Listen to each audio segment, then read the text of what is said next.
Jefferson. John Locke. Thomas Jefferson. Who was life, liberty, and property? John Locke. John Locke. What's the philosophy that says? Deism. Deism, yeah. What was, what's the other question? Governments are there to preserve what? Rights. The rights of people, and what's that deal? Social contract. Yep. Oh, bonus question, who are the? Hessians. Yep. I'm on a roll. I hope you did well. If you missed one, not a big deal. Okay, so we have a test coming up on Next Tuesday, right? It's actually tomorrow. Let's do it tomorrow.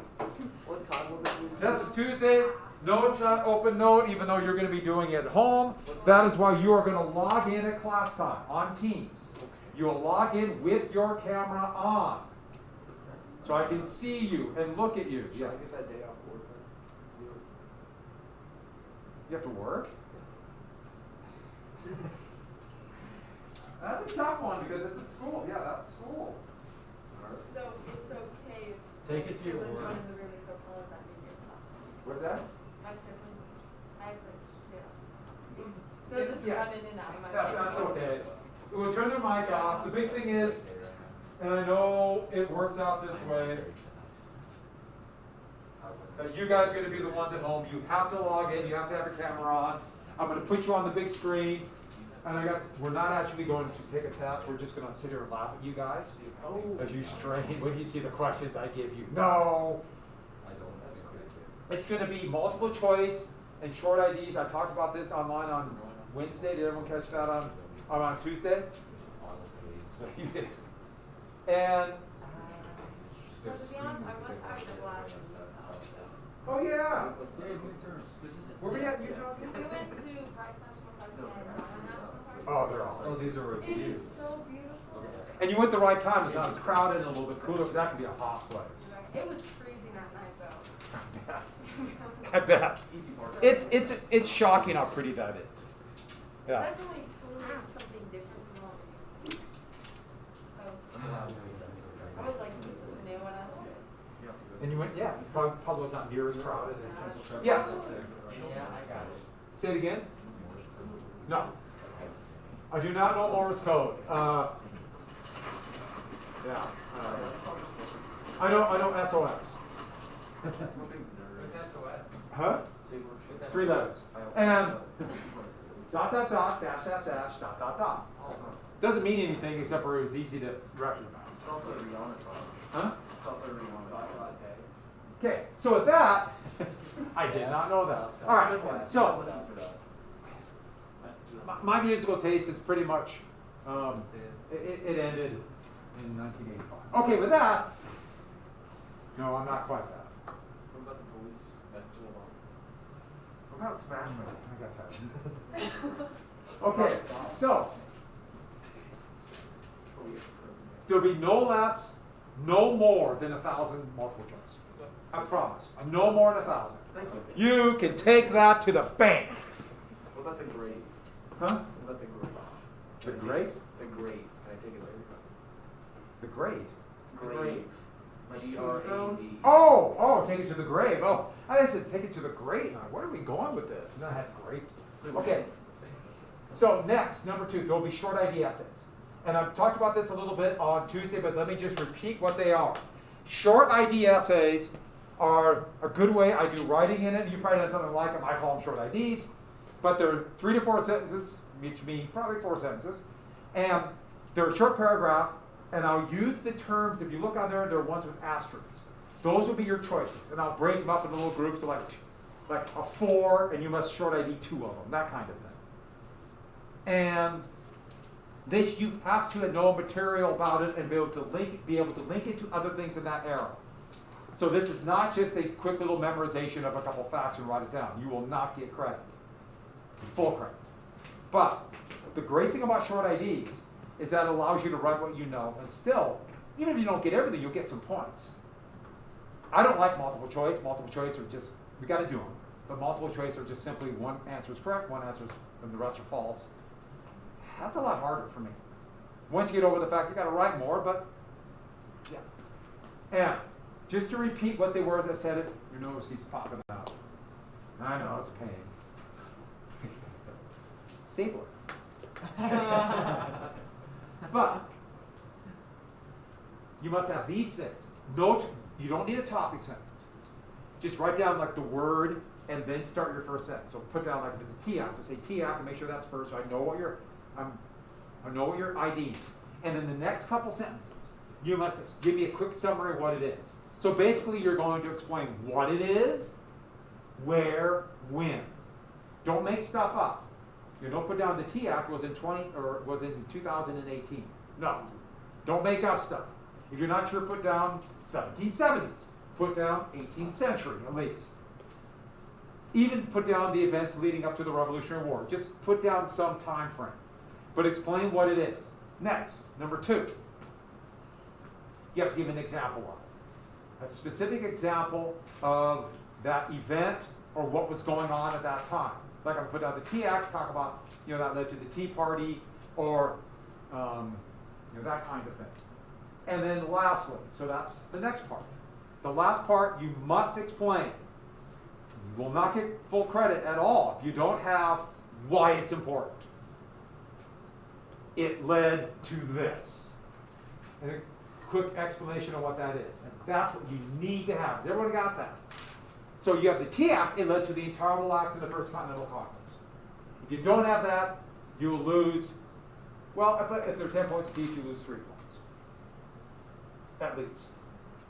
And it can't just be, and it led to a life of fulfillment, and the United States became a great country that we all live happily ever after.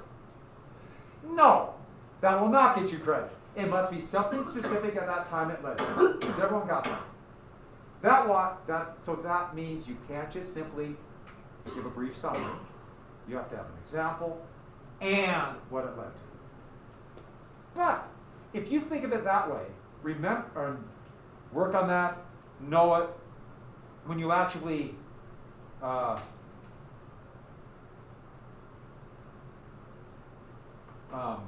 looking back and reviewing, you have a better chance of recalling that material once you start going over it. Of course, you're not going to remember every detail, but you recall it. Okay, so on that happy note. So everything started as fair game? Yeah, fair game. Okay.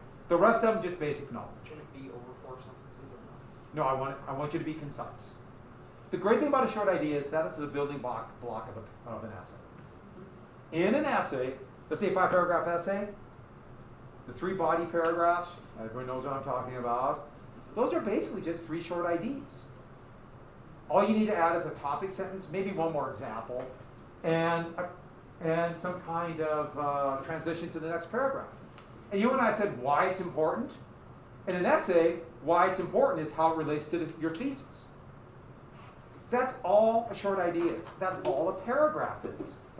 You chunk it up into little pieces, it's a lot easier to write. That's why I do this. I can give you a lot of questions, but it's still practicing to write an essay. That's why I like this. Okay, so go through this list. On Monday, I will turn on Teams, and hopefully, if you have any questions, you can ask them. But Tuesday's the test, you must log in. During our period? Yeah, during this period. Okay. If there's an issue you can't do at this period, maybe I'll let you go first, but you have to arrange that with me in advance, okay? Of course. Sound good? All right, so let's go take your notes out and finish. Or not finish. We got right to Philadelphia. We got Philadelphia. Cheese. it's cold right here. Yeah, it's cold out. Cream cheese. It builds character, doesn't it? It's just their whole put skin on your. I know. My room is already cold, and this makes it colder, Isaac. but we got to keep the air circulating. He can't see us, but we go. Because Isaac. I'm sure some of you know the cases are blowing up. Big time. We had a record day again yesterday. What was it? 346 or something? At least we had fewer months. They're blowing up in Helena. Or yesterday we had 33 cases in North Clark County. There's two. Yes, there are lots of treaty of Paris. Yeah, there's 2 treaties of Paris. I know. Don't blame me. Okay, so we got the Trenton and Princeton, and what day did they attack at Trenton? Christmas morning. No, the 26th. The day after, because what would the That's so mean. yeah, the British would be hung over. And did I say the British? I meant the Hessians. And what was the battle, the second battle, where Washington rallied the forces and were able to push them back? Princeton. Yeah, Princeton. And it showed they could win. Because what was the biggest advantage that the Continental, that was close. Did you see how quick I was there? That was good. Did you? I had a catastrophe. You can't train that. I was born with those Yes, the day skills. of October. The life chose you. Back to stay. Oh, come on. This is really cold. What was the biggest advantage that the Continental Army had? What did they have to do to win the war? Survive. Just survive. Hold out. They don't need to win big victories. They just can't Lose. total loss. Yeah. As long as they stay in the fight. These weren't big battles. The British Army was not decimated because of this. They were a little humiliated, but they could stay in the fight. And this proved we can win this war. We have a shot. We can win. Can't emphasize that enough. They need, and they'll need help, because to survive you need things like food and ammunition. And Washington's leadership, he lost most of his battles, but kept things together. So I think we got right to this in my notes, right, yesterday? Yes. So the Southern strategy, or I'm sorry, the British strategy. Take New York. Howe this way, Burgoyne this way. I think we got right to here. And so that was the plan. Split off New England, isolate them. Okay. Oh, I should add, I said this yesterday, but Benedict Arnold was a hero here again in 1776 to keep the British off at least for a year, to make it harder for Burgoyne. And they can't go until summer. It's a little bit colder, it's very wet, there's no road. So we're talking end of July, August, September. There's a limited window. And Albany is the key, because that's the first real settlement for Burgoyne coming this way. Yeah.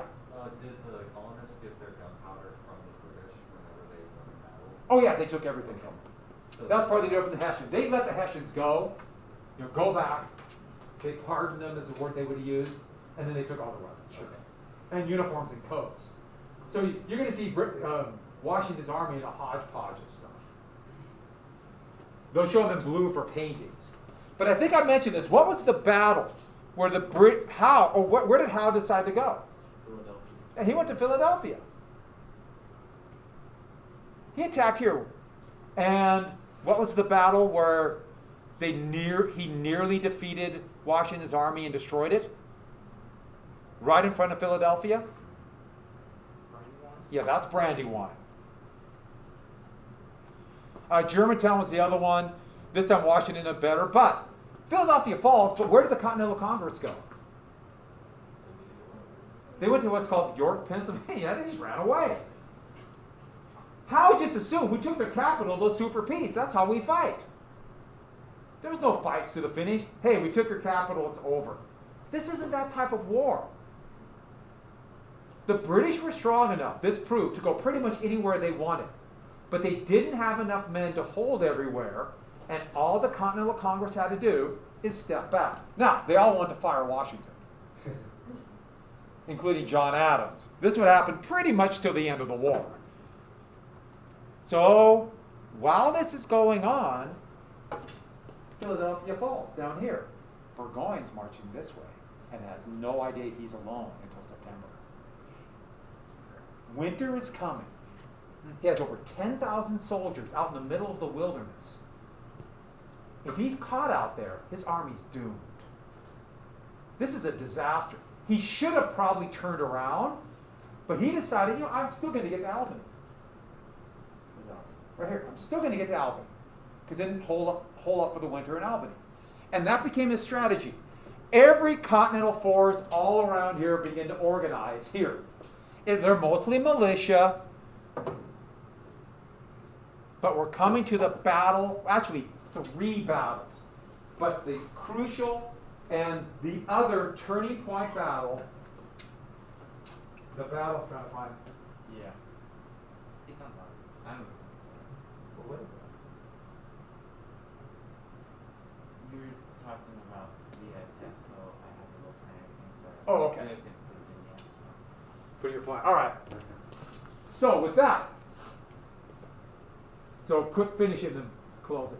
All right. So this is going to be 3 separate battles in October 1777, and they're desperate efforts for Burgoyne, who's coming this way, Albany's right here, to push through. And there's a series of heights right here, held by about 10,000, or just a ragtag crew of Continentals under a former British officer by the name of Horatio Gates. Gates was a former major. In fact, they want to replace Washington with Gates. There was another one, former major named Lee. They want to replace him, who was, it turned out to be kind of a, not only a dunderhead, but, good word, but he would go back to the British. Gates was holding here, and they were dug in. And Burgoyne did 3 frontal assaults because he's just desperate. Remember Bunker Hill? The casualties are a little like that. But the 3rd attack at Saratoga, the British almost break through. In fact, they did arguably break through. Now this shows the opposite, and it shows kind of all kinds of different uniform. The British broke through the main line. Forces, Continental forces begin to run away, the militia runs away. It looked like a rout. Now, it was kind of late in the day, but Gates is technically a second in command, the leader of the New York Militia. Gates and him got in a big fight, and this guy was under house arrest. Tent arrest. He was in a tent. Under guard. His name, and this is a picture of him right here, Benedict Arnold. Arnold is under tent arrest. And he looks out the crack of the tent and sees people running and realizes it's falling apart. He sneaks out, grabs a horse that's running by, and supposedly he did one of those at a gallop, grabs the stirrups and jumps on, which how I get to school, and this horse is right by, I take one, and begins to yell and scream at the retreating men using every curse word in the book. They had a big book of curse words back then. Using every word to turn and fight, rally and fight. He grabs somebody's musket and takes the, and holding the musket by the barrel, begins to hit soldiers with the butt of the musket. Turn around and fight. Turn around and fight. And begins to rally them. And little pockets begin to organize and fight. Here he is riding in through the chaos of the battle. And these pockets of men rally enough to stop the exhausted British. The British have been fighting all day, and they just broke, and the British retreated, and the Continental line held. Saratoga, this is them retreating, taking it back. Saratoga would be a decisive victory for the brand new United States. Okay, Trenton and Princeton were huge. Saratoga, the key to the war. No, they still got to win, but this would be key because they beat a 10,000-man British army, and the survivors were forced to surrender. And yes, they took the weapons and let them walk back to Montreal. That was called, the conditions. I mentioned those are terms. But with Burgoyne surrendering, people around the world heard about Burgoyne, the other way around, Burgoyne surrendering here. By the way, you ever seen this picture before? This picture is at the rotunda of the United States Capitol. So you walk in this huge rotunda. Has anyone been there? Yeah, it's a massive painting. And most people think it's Washington accepting the surrender of Cornwallis at the last battle called Yorktown. It's actually Gates accepting the surrender of Burgoyne. Gates, Burgoyne, Daniel Morgan. Who isn't there? Washington. Arnold. Arnold was horribly wounded. So Gates would get all the credit. You see where this might be going. But when Burgoyne surrendered, people around the world didn't like the British are going, maybe the British might lose. Who jumped into the battle? France. And this would lead directly to the Franco-American alliance. And that wasn't it. They weren't alone. The Spanish joined in an alliance. And the Netherlands just attacked Britain for the heck of it. Everybody saw Britain being down. Now it's time to get revenge for the 7 Years' War. Tide-turning battle. Turned everything. Because once you have French support, this turns it all into a world war. Now the British have to defend other colonies. India, South Africa, the Mediterranean, but the biggie, those islands, those sugar islands in the Indies. Remember, the French kept 3 of them after the Treaty of Paris of 1763. And so with that, not only is Britain now going to be preoccupied, but the French would supply things they needed to survive. Never enough money, never enough ammunition, never enough troops to totally win, but enough to survive. By 1781, half of Washington's army were French. Without France, it's hard to imagine the United States winning, just because it would have been so short of supplies. The British still might have quit, but it would have been much harder. Yeah. Did he learn French to speak to his soldiers? Or Absolutely not. But the commander of the French, a general by the name of Rochambeau, he could speak English, thankfully. But from now on, then, we must do whatever the French want as a country, because they are the reason we became a country. I look at that as, okay, World War II, we're even. All even. Okay, with that, big deal. Let's get back to Benedict Arnold. Saratoga, this is a massive obelisk that would be built for the 100-year anniversary. Copying the Bunker Hill, then Washington Monument, and then obelisks were the big deal. It's like a big revelation from Egypt. The French stole them from Egypt. And in it has the main heroes. The main heroes. And it has a little statue. Here's Gates, the old wagoneer Daniel Morgan. But they don't have one person. In fact, all they have for one person is that, a boot. Because they didn't want a full statue. Who is that for? Benedict Arnold. Because Arnold, wounded in this battle, felt he never got the credit he deserved. And when the British withdrew from Philadelphia, he went to Philadelphia, Arnold. Because Gates took all the credit. In fact, there was a push to make Gates the overall commander.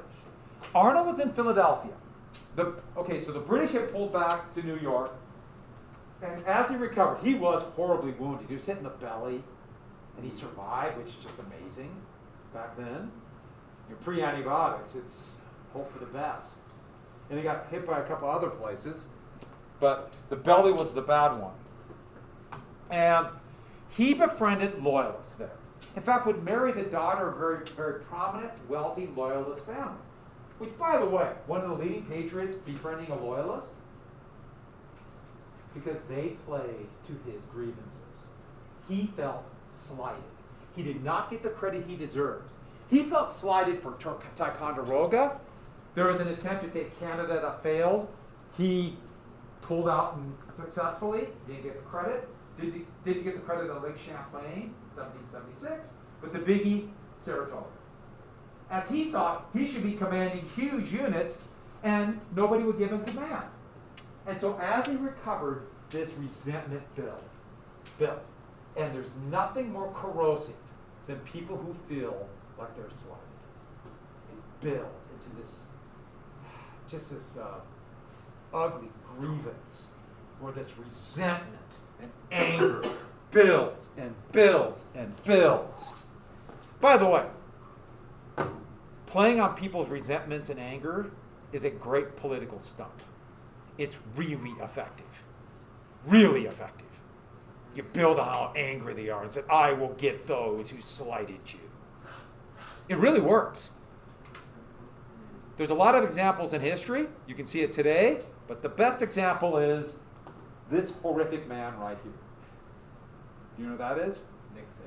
Yeah, that was a former student made me this. Dixonland is Nixonland. Yeah, Richard Nixon. Oh, we'll get to Nixon. So, with that, Washington, though, recognized talent. And against the advice of everybody, he gave, this is Benedict Arnold, West Point. And that's see him, angry Benedict Arnold, brooding away. Gave him command at West Point. West Point is one of the most important forts in the entire country. Where's West Point? West Point's on the Hudson River. If New York is down here, any British action to go up the Hudson again has to get past this big turn in the river and a fort right there. Not only that, they have these big, thick, heavy chains that block the Hudson. These are the chains at West Point today. 50 years later, the United States would make it its first military academy at West Point, that fort. And so with that, he had the key. And he began to secretly negotiate with the British to stand down the defenses, a.k.a. give the fort away. Why? Because he was promised they would give Arnold the respect he's due. Has everyone got that? He'll give it to the British. In fact, there's a marker where it was discovered he was meeting with a British major, Major Andre. You don't need to know those details, but the marker is a little bit south of West Point. If you get a chance, West Point is a pretty amazing place. And the fort is really cool. Arnold was discovered the night before he was going to stand down the defenses and let the British take it. He escaped just barely with his life. Just barely. And this is why he would become the most famous traitor in American history. The British, though, recognized talent and gave him command of Loyalist cavalry in Virginia, and he'd fight for 2 years in the bloody civil war that was going on there. And then he would spend the rest of his life in England. But Arnold would be used time after time to represent treason.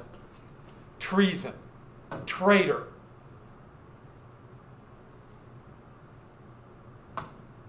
Here's a great cartoon after the war. And it shows the traitor, General Arnold. And see the two-face? Isn't that clever? And who's behind him?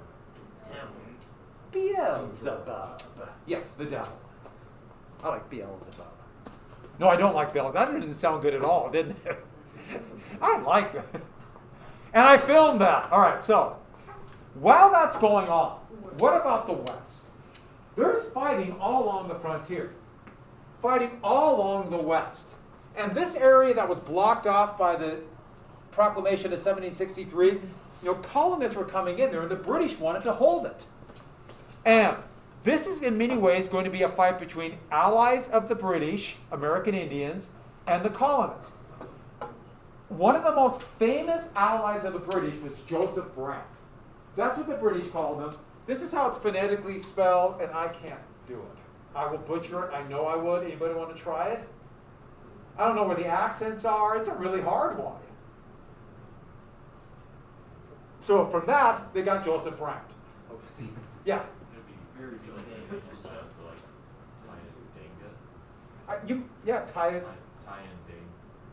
Danega? That's close, but and they joined. He would be one of the many fighters who would join the Iroquois with the British. There were now more than 6 tribes, all along what is New York, Pennsylvania, that area, and they began a series of attacks on colonists to stop their expansion. But the British were helping them, which kind of makes sense. The British.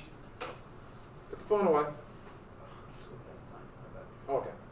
And, oh, by the way, you notice the hair ripped out? His hair ripped out, and then he braided the hair that's here to the front. How about we give extra credit? Not extra credit. You don't have to take the test if we can rip your hair out like that. But the best part is somebody goes, let me think about it. Okay. Wait, do I pass 17. the test? Huh? Do I pass the test? I did the front trim anyways. You'd be in too much pain to carry. I mean, 1777 would be called the bloody year along the frontier. Horrific fighting as tribes were trying to attack and stop the expansion of the Continental Army. But eventually the Iroquois would lose most of their land. They would, in fact, lose all their land, essentially. So they would lose. And who would the colonists blame for the Iroquois trying to defend their land? Here it is. Continental, these are supposed to be colonists being killed by American Indians, but the savages let loose, or the loyalists will get us, aka the British. But in response to this, Continental Congress is going to send out the Continental Army, which is basically militia, under a man by the name of George Rogers Clark. And he would go down the Ohio River all the way to the Mississippi, not attacking tribes, but also the British fort at Vincennes. I know I'm mispronouncing it, but that's, if you're from Indiana, that's how you would pronounce it, Vincennes, even though it's French. And so if you go there, there's a town there, it's Vincennes. And they would give them claim, everyone got that claim to the Ohio River. Claim to the Ohio River. This would be crucial, because when the treaty's going to be ratified, and I'll talk about that probably tomorrow, when the treaty's ratified, that will give the U.S. a claim. That will give the U.S. a claim. George Rogers Clark would be one of the heroes, even though in many ways this is just an expedition to kill American Indians. I should add, his brother is significantly more famous today.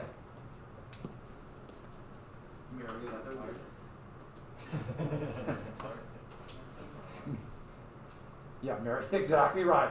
I was hoping somebody would say Lewis Clark. And this gets us the last thing, okay, Southern strategy. For that we'll do tomorrow. Goodbye, everybody, right when you find work. And hang by your thumbs. What do you work at? Oh, okay.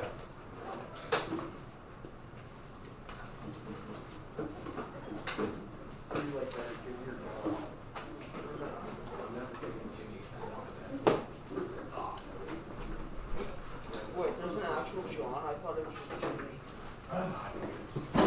All right, everybody, goodbye. And